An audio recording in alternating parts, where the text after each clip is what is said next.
नमस्कार, आप देख रहे हैं हमारी खास पेशकश म्हारा नेता और मैं हूं सुंदर सोलंकी।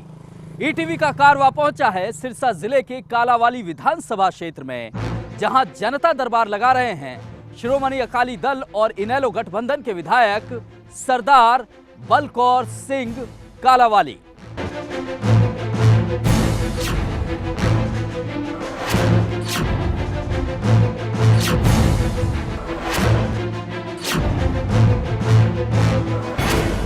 सिरसा जिले की कालावाली विधानसभा क्षेत्र के बाबत आपको बताते चलें, 1.5 लाख के करीब यहां मतदाता हैं। सुरक्षित ये सीट है, एससी बहुल ये इलाका है। इसके अलावा बड़ी बात आपको बता दें कि यहां की सीमाएं पंजाब की सीमाओं से लगती हैं, लेकिन अगर समस्याओं की बात करें तो उनकी कोई सीमाएं नहीं हैं। चाहे बिजली की बात करें, पानी की बात करें, सड़क की बात करें, चाहे स्वास्थ्य की बात करें, सभी बुनियादी सुविधाओं से महरूम है कालावाली। ऐसे में बड़ा सवाल ये है कि यहाँ के विधायक क्या यहाँ के लोगों की उम्मीदों पर खरा उतर पाएंगे?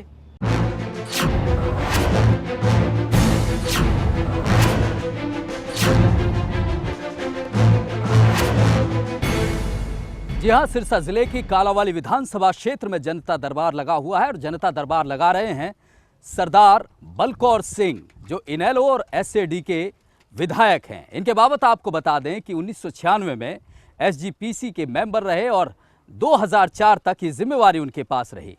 इसके बाद एसएडी और आईएनएलडी ने भरोसा जताते हुए 2014 में इन्हें चुनावी मैदान में उतारा और उनकी उम्मीदों पर खरा उतरते हुए करीब 13,000 वोटों से जीत हासिल की।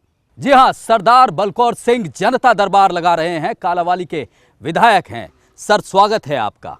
पहला सवाल यह है कि बड़ी उम्मीदों के साथ लगातार ये सीट एसएडी और इनेलो गठबंधन को मिल रही है, लेकिन बड़ा सवाल ये है कि जो यहाँ के लोग हैं, जो आप पर भरोसा जताते हैं, उनको क्या मिल रहा है? सबसे पहले बहुत बहुत थैंक्स कहूँगा, धन्यवाद कहूँगा ईटीवी चैनल का, जिन्होंने लोगों की समस्याओं को जानने के लिए यहाँ खुले दरबार में हमारी मदद की। जी शुक्रिया। इस उम्मीदों के साथ बहुत देर से ये लोग ये उम्मीद लगाए बैठे हैं कि हम विधायक चुनते हैं, हमारी समस्याओं का समाधान हो। यहाँ का पहले विधानसभा में जो इलेक्शन हुआ उसमें भी इंडियन नेशनल लोकदल पार्टी और श्रोमणी अकाली दल जहाँ से जीतता आया है। लोगों ने बहुत सारा भरोसा जताया हमारे पर, और हम कोशिश कर रहे हैं, क्योंकि हमारी सरकार नज़दीक से दूर चली गई, बनने के बिल्कुल नज़दीक आई थी और दूर चली गई। अब हम जो कोशिश हमारी बनती है, हम लोगों की समस्याएं सरकार तक पहुंचाने के लिए वचनबद्ध हैं। नहीं, क्या क्या समस्याएं हैं, क्या क्या ऐसी बातें हैं जो आपने सरकार के सामने रखी और सरकार मान नहीं रही है? मैं एक बात बता दूं सोलंकी जी आपको कि ये एरिया सारा ही पंजाब से सटता हुआ एरिया है। जितने भी लोग हैं, जहां जो कोई नौकरी करता है, जो कोई अपना बिजनेस करता है, सभी पंजाब से जुड़ता है। जो जो काम लोगों की उम्मीदों पर पंजाब में हो सकता है, कोई किसी का तबादला करना है, या किसी को बिजनेस में कोई दिक्कत है, या कोई और ऐसे कार्य हैं जो पंजाब सरकार कर सकती है, वो हम पूरी तनदेही से, ईमानदारी से इन लोगों की करते हैं, क्योंकि ये एरिया सिर्फ पंजाब से लगता है और पंजाब में ही सारा ये रिश्तेदारी वगैरह जो पंजाब में है, पंजाब में होता है। इधर सरसा से आगे, फतेहाबाद से आगे यहाँ कोई हमारा काम नहीं होता। और पंजाब ही प्रदेश का पानी बंद करने पे तुला हुआ है। ये समस्या आप ही की सरकार है, श्रोमणी अकाली दल की सरकार है। हरियाणा के लोगों ने आपको वोट दिया और आप ही की पार्टी ने पानी बंद करने की, जो बरसों से करोड़ों की लागत से नहर बनी थी, उसी को ढकने का काम शुरू कर दिया। बहुत बढ़िया आपने सवाल किया है सोलंकी जी। पहले तो मैं ये बता दूं कि ये हमारा इलाका, जहां श्रोमणी अकाली दल और इंडियन नेशनल लोकदल पार्टी जहां इलेक्शन लड़ती आ रही है, इस SYL से हमारा इस इलाके के लोगों का कोई लेना देना नहीं है। परंतु का तो है। परंतु जो हरियाणा की बात है, उसमें हरियाणा अकाली दल, जिसमें से मैं भी हूँ, मैं हरियाणा अकाली दल का एक सीनियर वाइस प्रेसिडेंट भी हूँ और आज उस पार्टी का विधायक भी हूँ। मैं इसके नाते जब भी ऑल पार्टी मीटिंग मुख्यमंत्री हरियाणा ने, CM ने बुलाई, मैं सबसे पहले उसमें शामिल हुआ। हमारी पार्टी का जो प्रधान है शरणजीत सिंह जी सोथा, उसमें शामिल हुआ। मेमोरेंडम में शामिल हुए। जो राज्यपाल माननीय गवर्नर साहब को हमने जो ज्ञापन दिया उसमें शामिल हुए। और इसके लिए जो सरकार करती है उसमें हम सहयोग दिया है। नहीं, अपनी पार्टी से कुछ नहीं कहा आपने? जिन्होंने SYL जिन्होंने नहर को ढकने का काम किया, उन तक ये पीड़ा, नहीं, हरियाणा मेरे की से पीड़ा मेरे पहुंचाई आपने? उस सरकार, इस सरकार का निकम्मापन, जो इस सरकार का ढीलापन, ये सबसे पहले इस सरकार को चाहिए था कि ये सरकार, पंजाब सरकार बिल लाने वाली है, उसके पहले हमारे 10 MP बनते हैं हरियाणा से, 2 MP को छोड़कर 7 MP हैं जो बीजेपी के हैं, भारतीय जनता पार्टी के हैं। लोकसभा सेशन भी चल रहा था और विधानसभा सेशन भी चल रहे थे। तीनों सरकारें भारतीय जनता पार्टी की, जहां हरियाणा में भी, सेंटर में भी और पंजाब में भी। हमने उनको ये चिताया कि आप इस बिल को रोकने के लिए क्या कर रहे हैं, हम आपके साथ हैं, परंतु उन्होंने ऐना ढीलापन सरकार ने किया कि बिल को पहले से रोकने के लिए कुछ भी ना सेंट्रल गवर्नमेंट ने, और हमारे बीजेपी के जो 7 MP हैं, 2 को छोड़कर, हमारे जो दुष्यंत चौटाला जी हिसार से हैं, उन्होंने आवाज़ अकेले ने उठाई और वादा भी किया था CM साहब ने कि हमारे जो 7 MP हैं वो लोकसभा में एक आवाज़ लेकर हरियाणा की, जो उनको जाना पड़ा तो हम स्पीकर महोदय के वेल में भी जाएंगे और आप पूरी जोरदार लड़ाई लड़ेंगे इसकी, परंतु ये लड़ाई तो इनेलो ने लड़ी, वो तो पंजाब विधानसभा के बाहर भी प्रदर्शन किया, SAD से बाकायदा गठबंधन तोड़ने की भी बात कह दी, लेकिन आपकी तरफ से तो कोई विरोध नहीं। मैं हरियाणा के लोगों के साथ हूं, मैंने जो कुछ करना है हरियाणा में रहकर हरियाणा के लोगों के साथ, जो पार्टी, क्योंकि इनेलो के साथ SAD का जो अलायंस है उसमें रहकर, उसकी मर्यादा में रहकर जो करना चाहिए था मुझे, मैंने किया है। चलिए कालावाली की बात करते हैं। कालावाली की जो समस्या है, चाहे सड़क की ले लें, चाहे स्वास्थ्य की ले लें, शिक्षा की लें, बुरा हाल है।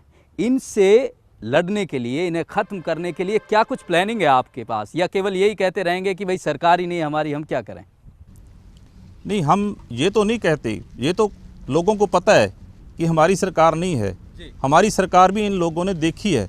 जब चौटाला साहब 2004 में गए हैं, उससे पहले जो काम हुए हैं आज तक उनकी कहीं रिपेयर भी नहीं हुई। 10 साल कांग्रेस की सरकार रही है, कहीं स्कूलों पर ध्यान नहीं दिया गया, कहीं स्वास्थ्य डिपार्टमेंट में कहीं ध्यान नहीं दिया गया, टीचर की भर्ती नहीं की गई। आज तक देखो, सबसे दुख की बात है ये। मैं एक छोटी सी बात बताता हूँ आपको। मैं एक स्कूल में चला गया, हमारा एक सीनियर सेकेंडरी स्कूल है सरकारी, उसमें चला गया, तो उसमें जब मैं गया तो एक टीचर पानी लेकर आ रहा है। हमारे यहाँ 4th क्लास नहीं है।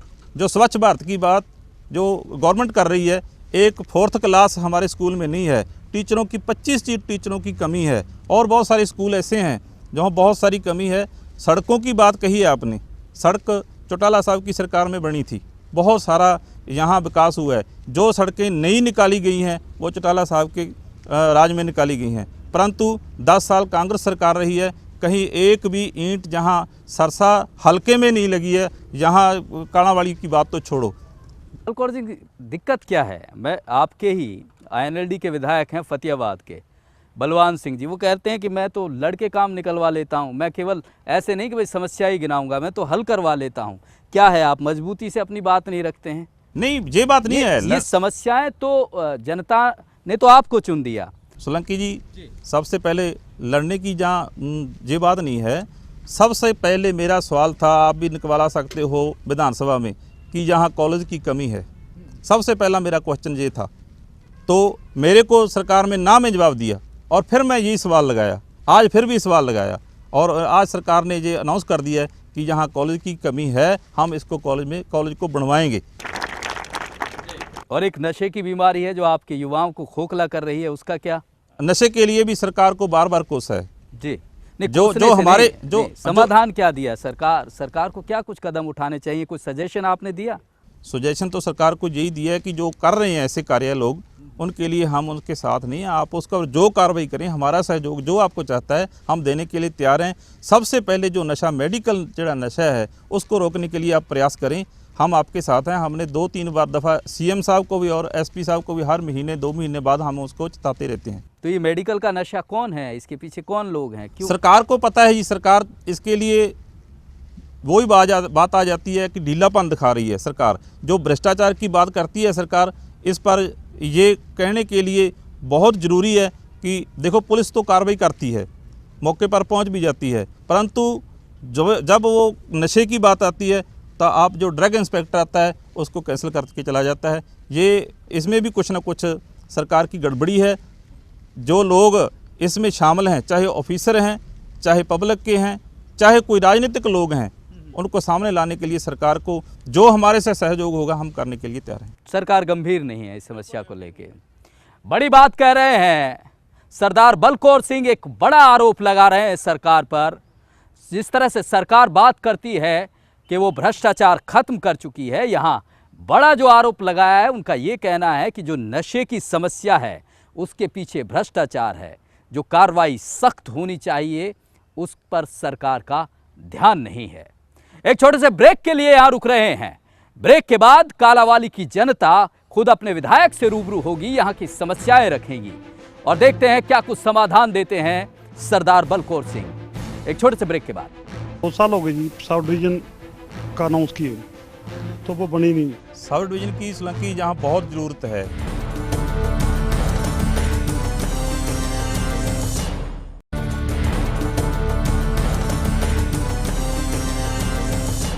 ब्रेक के बाद स्वागत है आपका। श्रोमणी अकाली दल और आईएनएलडी गठबंधन के विधायक सरदार बलकौर सिंह कालावाली विधानसभा क्षेत्र के विधायक हैं। वो जनता दरबार लगा रहे हैं, उनकी जनता उनसे रूबरू है, यहाँ की समस्या जान लेते हैं। जी रखिए अपनी बात।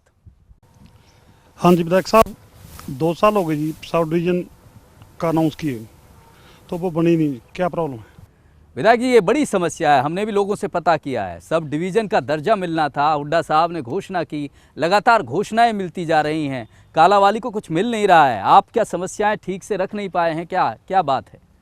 सब डिवीज़न की सोलंकी जहाँ बहुत ज़रूरत है, इनका सवाल बिल्कुल जायज़ है। लोगों की बड़ी देर से इसकी मांग उठ रही है। हमने लिखकर भी इस गवर्नमेंट को भेजा है कि जहाँ जो पिछली सरकार ने, कांग्रेस सरकार ने तो हमारे साथ राजनीति की है, मजाक उड़ाया है कि इनको सब डिवीज़न दिया जाए, परंतु लोगों की ज़रूरत सही है। उन्होंने जो बहुत सारी ऐसी घोषणाएं की इलेक्शन के बाद, इलेक्शन के से पहले, कि यहाँ सब डिवीज़न चाहिए, यहाँ सब तहसील चाहिए, यहाँ तहसील चाहिए, परंतु उस बहाव में हमारी ये सब डिवीज़न चाहिए थी उसमें बह गई है। सरकार को ये लग रहा है अब तक कि यहाँ सब डिवीज़न की ज़रूरत नहीं है, परंतु हमने इसको याद करवाया सरकार को कि ये बहुत सारे गांव ऐसे पड़ते हैं जो बहुत 50 किलोमीटर से आगे इनको सब डिवीज़न जाना पड़ता है। हमने ये सरकार के लिए, सरकार को कहने के लिए 2-3 दफ़ावार लिखा भी है, परंतु अभी तक सरकार इसमें ढीलापन दिखा रही है। चलिए, दरअसल सरकार यहाँ के लोगों की ज़रूरत नहीं समझ रही है, ये विधायक जी का आरोप है।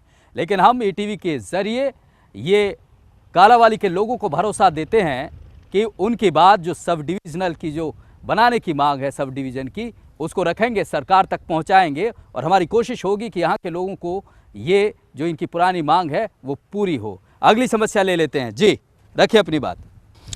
सर मेरा एक सवाल है, एक तो ਜਿਹੜੇ ਸਕੂਲ ਅਪਗ੍ਰੇਡ ਕਰਦੇ ਉਹਦੇ ਨੋਰਮਸ ਜਿਹੜੇ ਬਹੁਤ ਜ਼ਿਆਦਾ ਨੇ, ਇਸ ਕਰਕੇ ਜਿਹੜੇ ਲੜਕੀਆਂ ਦੇ ਸਕੂਲ ਹੈ ਉਹਨਾਂ ਨੂੰ ਅਪਗ੍ਰੇਡ ਹੋਣ ਵਾਸਤੇ ਬਹੁਤ ਦਿੱਕਤ ਆ ਰਹੀ ਹੈ। ਉਹਦਾ ਜ਼ਰੂਰ ਸਵਾਲ ਉਠਾਓ ਤਾਂ ਕਿ ਸਕੂਲ ਅਪਗ੍ਰੇਡ ਹੋਣ लड़कियों स्कूल। स्कूल लड़कियों के अपग्रेड नहीं होते हैं। शिक्षा मंत्री रामविलास शर्मा हैं, उनसे क्या कभी इस बाबत आपकी बात नहीं हुई कालावाली क्षेत्र को लेके? पहले तो मैं आपको बताऊं कि 2-3 दफ़ा 2-3 ऐसे स्कूल हैं जिन्होंने मेरे को जमानी में ज़रूर कहा है। मैंने कहा है कि सरकार ये लिखकर मेरे को दें, रेजुलेशन दे पंचायत कि हमारे यहाँ इतने का स्कूल इतनी देर से चल रहा है, इनको अपग्रेड कराने की ज़रूरत है। 2-3 ऐसे गांव आए हैं। आपने लिख के और नहीं दिया? मैं आपसे वादा करता हूँ, नहीं मेरे पास नहीं आया जी, डीसी भेज रखे, डीसी को भेज रखा होगा। मैंने इनको कहा मेरे को दो, मैं आपसे वादा करता हूँ जितने भी आप दोगे मैं सरकार से कैसे भी करवाऊँ, ये जरूरत पूरी करेंगे। चलिए, बड़ी बात कही है। बलकौर सिंह जी ने यह भरोसा दिया है यहाँ की जनता को कि जो लड़कियों के स्कूल की अपग्रेडेशन की बात है उसको ये पूरा करवाएंगे चाहे कुछ भी हो। अगली समस्या ले लेते हैं, रखें अपनी बात। मैं Ram Singh Chahal, retired SDO education, ex sarpanch Dharmpura. मेरी उम्र इस वक्त 87 साल की है और मैंने तकरीबन सारे हरियाणा में सर्विस की है। जो दुर्दशा हमारे इस हल्के की है मैं कहीं नहीं देखी। और 3-4 बार, पिछली बार सब डिवीज़न की बात जैसे मैं उसको इंडोर्स करता हूं कि 2 मुख्यमंत्री चौधरी देवीलाल जी और प्रकाश सिंह बादल जी पहले कह चुके हैं। और हुड्डा साहब ने इलेक्शन के वक्त सिर्फ इसलिए कहा कि ये समस्या अगली सरकार के लिए पैदा कर दो, और इरादा नहीं था। हल्के के सारे तहसील सब तहसील बनी है। सरकार का वो खर्चा जो इसके लिए किया गया है कि ये कानूनगोई बनेंगी, ये तहसील बनेंगी और यहाँ ईयर मार्क हुई है कि यहाँ सब डिवीज़न होगा। सरकार से विधायक जी ये पूछा जाए कि वो खर्चा वो जस्टिफाई कैसे हुआ कंसोलिडेटेड फंड पब्लिक का, जो आपने कानूनगोई के हल्के कर दिए, हल्के बन गए हैं और अब लेट कर रहे हैं। क्या नियत उनकी नहीं थी? क्या मौजूदा सरकार की भी अब नियत वैसी ही है? जी, बड़ा सवाल उठाया है विधायक जी। हाँ जी, आपने जो सवाल उठाया है सब डिवीज़न का ये संबंधित सवाल है। मैंने तो यहाँ तक कहा था कि हमारी जो बहुत साल पहले से सब तहसील है वो बीमार पड़ी है। बीमार क्यों है? क्यों एक हॉस्पिटल के एक बिल्डिंग में चल रही है, उनकी अपनी कहीं बिल्डिंग नहीं है। लोगों का पता नहीं चलता कि हॉस्पिटल में जा रहे हैं कि सब तहसील में जा रहे हैं। ये 2 दफ़ा मैंने मांग उठाई है कि सब डिवीज़न की जहाँ ज़रूरत है और जहाँ बढ़नी चाहिए, परंतु सरकार का अभी तक इसमें कोई ध्यान नहीं है। बात वही आ रही है लगातार कि सरकार दरअसल ध्यान नहीं दे रही है कालावाली क्षेत्र पर, और हमारी कोशिश यही है, टीवी की कोशिश यही है कि इस कार्यक्रम के जरिए सरकार की आंख, नाक, कान सब खोल दें कि कालावाली क्षेत्र की तरफ दिया जाए। अगली समस्या ले लेते हैं जी, रखिए अपनी बात। सबसे पहले मैं ईटी चैनल का बहुत बहुत धन्यवाद करता हूं, जो जहां हमारे सिरसा जो कि सबसे पछड़ा हुआ एरिया है आकर हमारी समस्याओं को हाईलाइट करने के लिए पहुंचे हैं। धन्यवाद। हमारे एरिया के अंदर समस्याएं हैं। जैसे किसानों की समस्या है, सब फसल तबाह होगी सिरसा में, जहाँ तो कॉटन क्रॉप ज़्यादा होती है। 80% लोग किसान हैं जहाँ के, और टोटली जो किसानों की फसल है तबाह होगी। उसके बाद जो बची खुची है उसे पशु खा जाते हैं। ये सरकार के नारे बहुत लुभावने हैं, बेटी बचाओ, बेटी पढ़ाओ, गौ माता की रक्षा के लिए। उसके बाद सफाई स्वास्थ्य अभियान, बहुत सारे नारों से इन्होंने लोगों को लुभा लिया है, परंतु किया कुछ नहीं है। जो पशु 12 पशु हैं, जो किसानों की फसल बची उनको ये पशु खा जाते हैं। बिजली के बिलों का रेट इतना बढ़ा दिया कि एक आम आदमी इसको पे कर नहीं सकता। विधायक जी, एक तो ये आवारा पशुओं की जो बात है, गाय को वैसे तो बीजेपी वाले ये कहते हैं कि पूजनीय है, बाकायदा गौ सेवा आयोग है, लेकिन इस स्थिति से निपटने के लिए खासकर कालावाली क्षेत्र के लोगों को ज़्यादा समस्या का सामना करना पड़ रहा है। आपकी तरफ से क्या कुछ कदम उठाए जाएंगे या उठाए गए? जो आवारा पशु हैं उसके लिए 2 दफ़ा विधानसभा में बोलने का टाइम मिला है।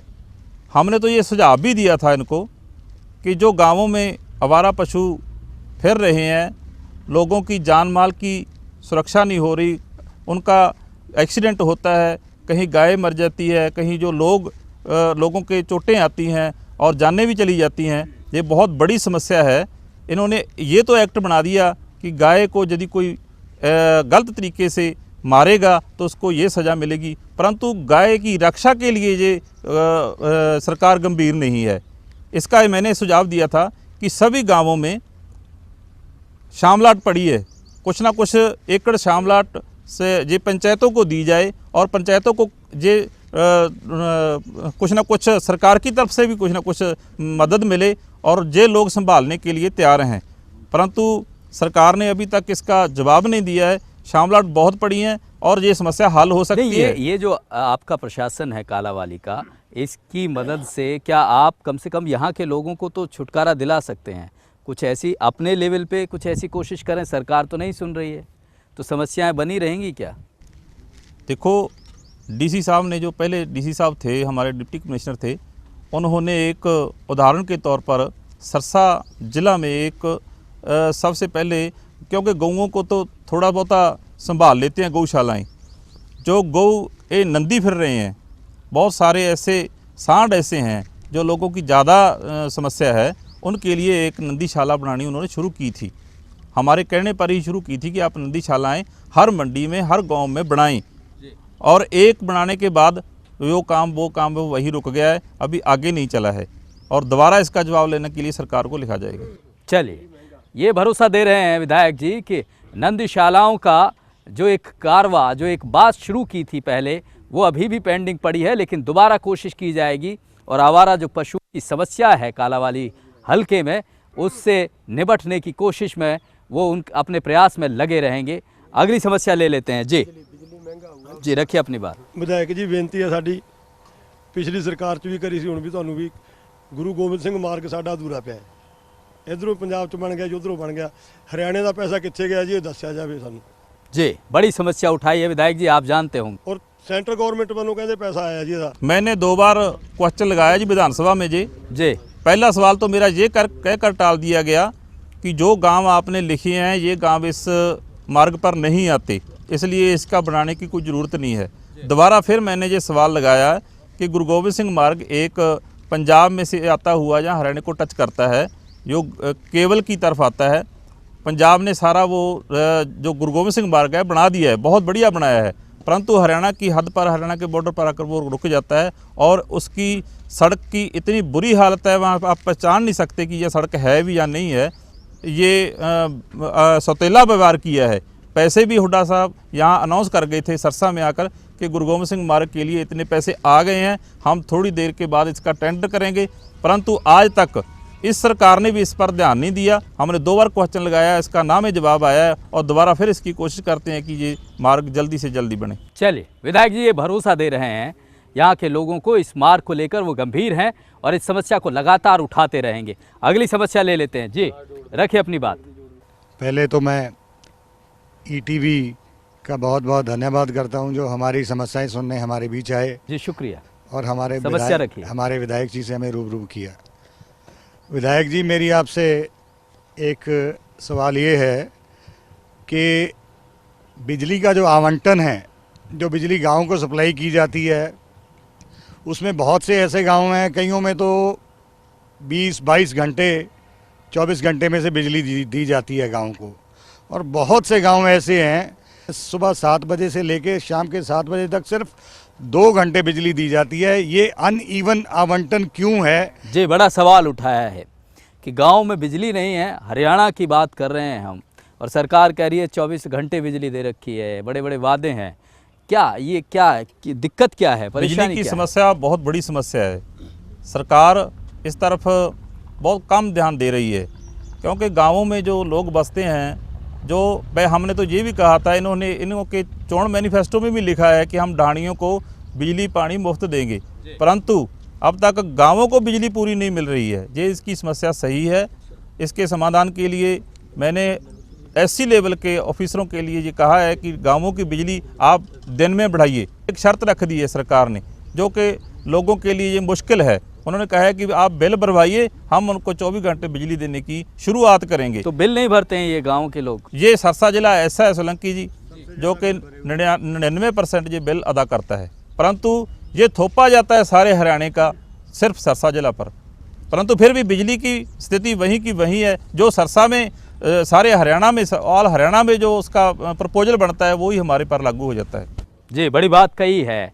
ये बड़ी अफसोसजनक स्थिति है कालावाली क्षेत्र के लोगों के लिए। यहाँ के गाँवों को जो सरकार है बड़ी बड़ी बातें करती है कि 24 घंटे बिजली देगी, लेकिन अफसोस की बात यह है कि यहाँ के गाँवों को महज 2 घंटे बिजली मिलती है। अगली समस्या ले लेते हैं। जी रखिए अपनी बात। विधायक जी से हमारा ये क्वेश्चन है जी, जो अपने घग्गर नदी है उसमें से 2 छोटी छोटी नदियाँ निकाल दी जाएं तो हमारी सिंचाई के पानी की समस्या खत्म हो सकती है, उसके बारे में क्या कर रहे हैं? जी विधायक जी ये बड़ा सुझाव है, क्या ऐसा संभव है या सरकार? ये संभव है जी, बिल्कुल सोलंकी जी, बिल्कुल संभव है। ये हमारे पहले चौटाला सरकार थी, उन्होंने एक सेम को निकालने के लिए एक ड्रेन खोदी थी, और वो ड्रेन अब सेम ख़त्म हो गई है और ड्रेन यूं की यूं पड़ी है। मैंने ये पहले सवाल उठाया था कि इस ड्रेन को आप उल्टा बहाव कर दें, परंतु अभी तक उसका जवाब नहीं सरकार ने दिया, ना ही इस काम पर कोई ध्यान दिया है। चलिए विधायक जी लगातार यही बात कह रहे हैं कि सरकार दरअसल गंभीर नहीं है। यहाँ की समस्याओं को लेकर अगर थोड़ी सी गंभीरता दिखाए तो यहाँ के लोगों का विकास हो सकता है, कई सारी समस्याओं से छुटकारा मिल सकता है। बहुत बहुत शुक्रिया, आपने ईटीवी पर जनता दरबार लगाया सरदार बलकौर सिंह जी। तो जिस तरह से विधायक जी ने ये कहा है कि कालावाली क्षेत्र के लोगों के लिए उन्होंने उनके विकास के लिए जो प्रयास किए हैं वो करते रहेंगे, लेकिन बड़ा सवाल यही है कि सरकार तक जो वो बातें रख रहे हैं उन पर अमल कब होगा, यहाँ के लोगों को राहत कब मिलेगी। बहरहाल इस खास पेशकश में इतना ही। अगले हफ्ते फिर मुलाकात होगी आपके नुमाइंदे, आपके नेता के साथ। आपकी समस्याओं के साथ, आपके समाधान के साथ। तब तक के लिए नमस्कार।